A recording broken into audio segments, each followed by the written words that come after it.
Perkenalkan, nama saya Libertina Waruwu dengan NPM 19070015 dari Prodi Pendidikan Bahasa dan Sastra Indonesia. Di sini saya akan menjelaskan PPT saya yang berjudul Upaya Pemberantasan Korupsi di Indonesia. Video ini saya buat untuk memenuhi tugas dari mata kuliah Pendidikan Anti Korupsi.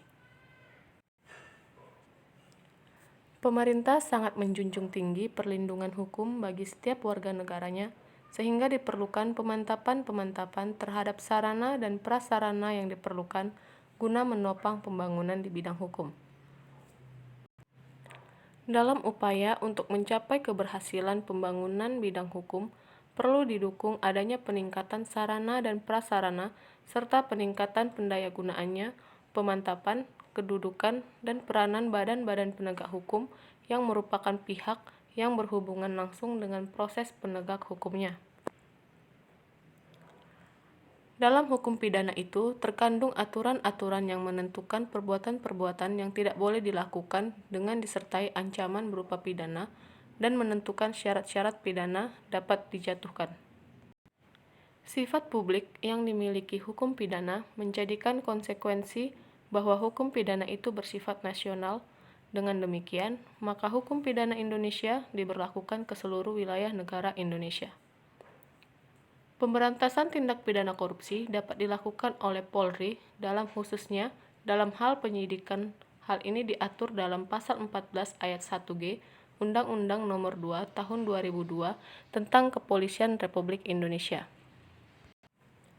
Penyidikan tindak pidana korupsi tidak hanya dimiliki oleh Polri, namun Kejaksaan dan Komisi Pemberantasan Korupsi atau KPK juga memiliki kewenangan penyidikan.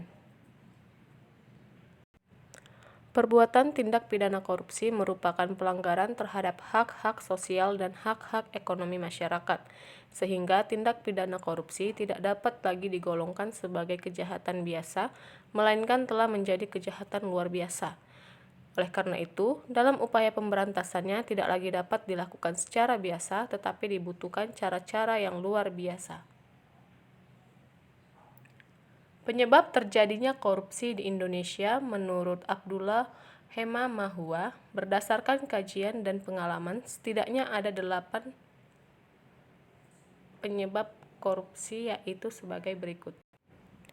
Yang pertama, sistem penyelenggaraan negara yang keliru, kompensasi PNS yang rendah, penjabat yang serakah, law enforcement tidak berjalan, dampak dari law enforcement tidak berjalan, pengawasan yang tidak efektif, tidak ada keteladanan pemimpin, budaya masyarakat yang kondusif KKN.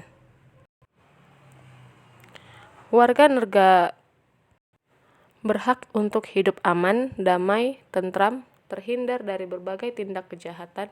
Bila mana terjadi tindak kejahatan, maka aparat penegak hukum harus segera bertindak sesuai kewenangan yang dimiliki. Dengan adanya tindakan oleh aparat penegak hukum, diharapkan kejahatan tidak semakin meluas. Dalam teori hukum pidana, bahwa sanksi hukum yang dijatuhkan kepada pelaku kejahatan tidak saja dipandang sebagai hukum yang menimbulkan penderitaan secara fisik dan psikis dan dibatasi kebebasan, hak-hak keperdataan, dan hak politik, tetapi juga diharapkan agar pelaku kejahatan merasa jera atau kapok sehingga tidak berkehendak melakukan kembali. Terdakwa kasus korupsi hanya dijatuhi hukuman percobaan. Alhasil, dengan vonis tersebut, terdakwa korupsi tidak perlu lagi menjalani hukuman di penjara. Pemberantasan korupsi di Indonesia mengalami kemunduran. Umumnya, mereka dijatuhi vonis 1 tahun penjara dengan masa percobaan 2 tahun.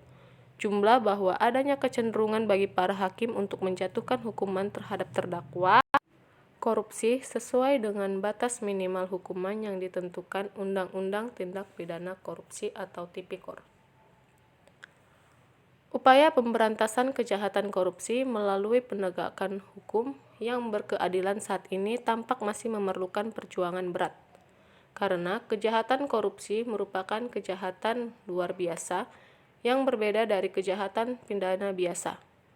Maka upaya yang harus dilakukan memerlukan sistem yang terpadu dan luar biasa pula.